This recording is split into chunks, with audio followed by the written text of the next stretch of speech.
Hey there, and welcome to Scandal Steep.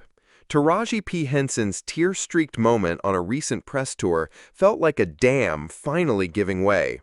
Her voice trembled as she admitted, plainly, publicly, that after decades of acclaimed work, she was still expected to smile gratefully while being paid a fraction of her white colleagues. Thousands of black actors have whispered that same truth behind closed doors, but Taraji said it with cameras rolling. Her candor was never only about herself, it was about every woman who came before her, quietly replaced, sidelined, or minimized. In that instant, her pain echoed another battle-scarred voice, Monique's. A decade earlier, Monique stood her ground against two of Hollywood's most influential names, Tyler Perry and Oprah Winfrey, accusing them of blackballing her after she refused to promote Precious for free. At the time, she was labeled difficult, ungrateful, and even crazy. Yet Monique had receipts, audio recordings of Perry admitting in private that she had been underpaid and unfairly maligned, coupled with Oprah's off-the-record confession that Monique was right.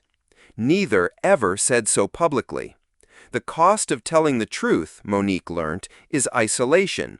Taraji's breakdown reopened that wound.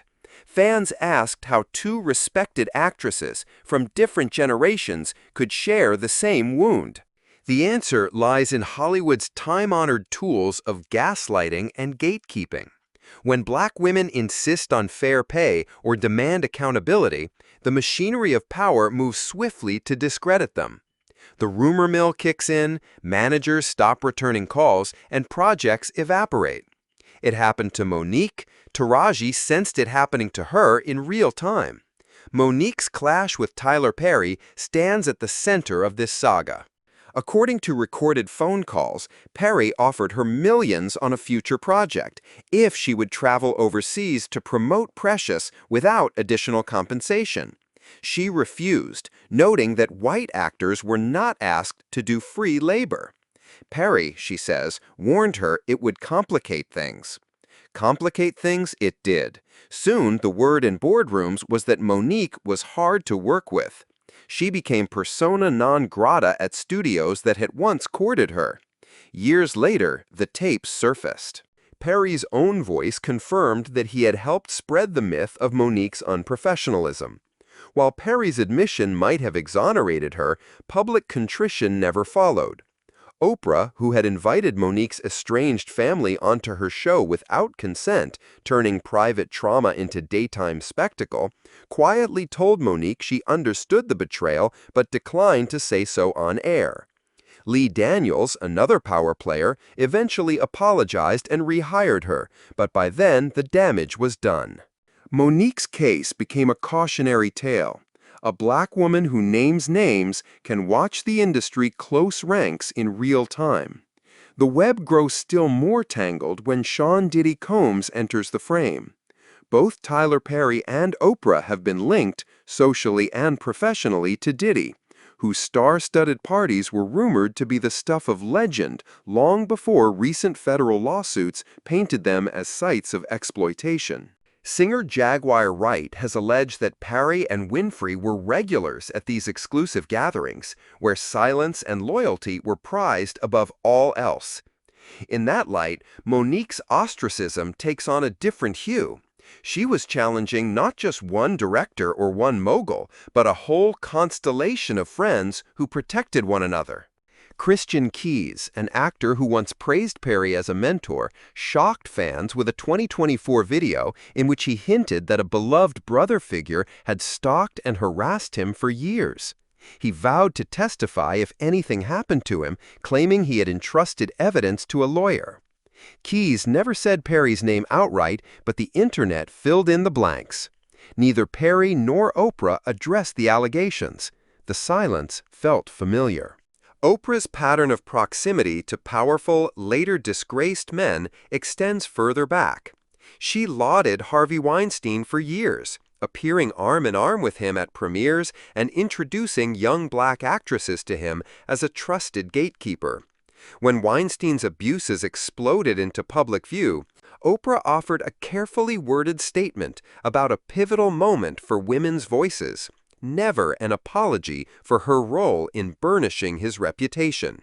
Similarly, she once devoted an entire segment to Brazilian spiritual healer João de Deus, who was later convicted of running a cult that abused hundreds of women. Oprah quietly removed the footage from her platforms without explanation. This history matters because it shows how reputational power operates. An Oprah endorsement can sanctify, just as her silence can shield. Tyler Perry, meanwhile, has built an empire on inspirational stories and Christian branding, even as colleagues whisper about NDA-sealed episodes at lavish gatherings. Diddy's looming court battles now threaten to pull this network of mutual protection into the light. If depositions or discovery place Perry or Winfrey at controversial events, their decades-long strategy of dignified distance may collapse. Inside the industry, everyone understands the unspoken rules. Power protects power, and anyone who questions the hierarchy risks exile. That is why Al Sharpton, who once vowed to mediate Monique's dispute, was later photographed boarding Perry's private jet. It is why comedian Kevin Hart publicly supported Monique, only for his management to cold-shoulder her weeks later. It is why Ava DuVernay stood with Taraji after her tearful interview, yet the larger chorus of A-list allies remained conspicuously quiet. Speaking up carries a price not everyone is willing or able to pay.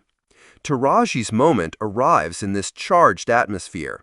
She is no struggling newcomer. She has an Oscar nomination, a Golden Globe, and the cultural imprint of Empire behind her. If even she must plead for parity, what does that say about the system? Her frustration, "The math isn't adding up," she joked through tears, puts a spotlight on the very equation Monique decried years ago.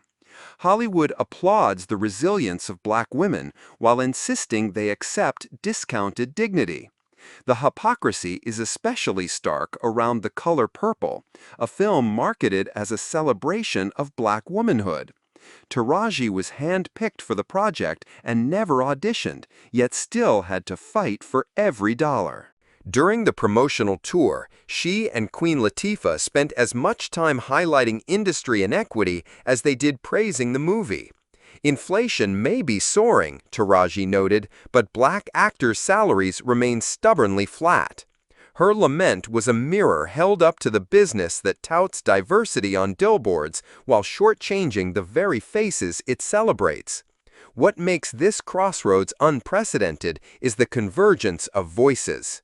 It is no longer just Monique in the wilderness. Taraji, Jaguar Wright, Christian Keys, and unnamed plaintiffs are all pulling at the same thread.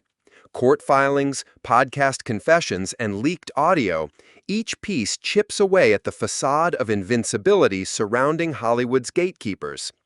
The question is no longer whether one woman lied or one man misbehaved. It is whether an entire structure, bolstered by mutual silence, has finally met a reckoning it cannot spin. Tyler Perry and Oprah Winfrey are unlikely to stand trial beside Diddy, yet their reputations are tethered to the broader inquiry. Who knew what, and when, and why did they keep quiet? Their brands were built on uplift, faith, and living your best life.